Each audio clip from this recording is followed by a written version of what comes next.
بسم اللہ الرحمن الرحیم۔ السلام علیکم ورحمۃ اللہ۔ بیگم بلقیس ایدھی سے سوال کیا گیا کہ اپنی زندگی کا کوئی دلچسپ واقعہ سنائیں۔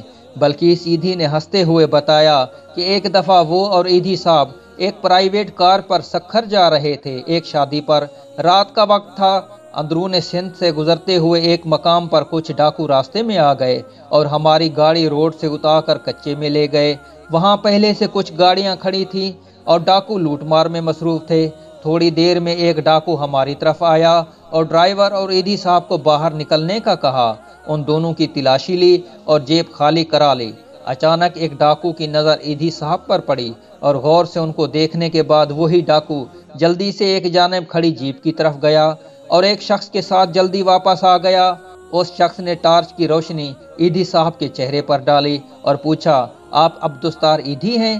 جواب ہاں پر ملا تو وہ ڈاکو کا سردار ایک دم پریشان ہو گیا۔ فوری حکم ہوا کہ تمام گاڑیاں جن سے لوٹ مار کی گئی ہے ان کو مال واپس کیا جائے، اور باقاعدہ طور پر وہ شخص ایدھی صاحب کے ہاتھ چوم کر معافی مانگنے لگا۔ مزید حیرت کی بات یہ ہوئی کہ جب وہ ڈاکو ہمیں رخصت کرنے لگے تو 20 لاکھ روپے بطور چندہ ایدھی صاحب کے حوالے کیا۔ ایدھی صاحب کے انکار پر بولا، سر، جب میرے جیسے گنہگار پولیس مقابلے میں مارے جاتے ہیں تو ہمارا کوئی رشتہ دار ہماری لاش تک وصول نہیں کرتا، اور ایدھی ہی ہماری لاش کو کفناتا اور دفناتا ہے۔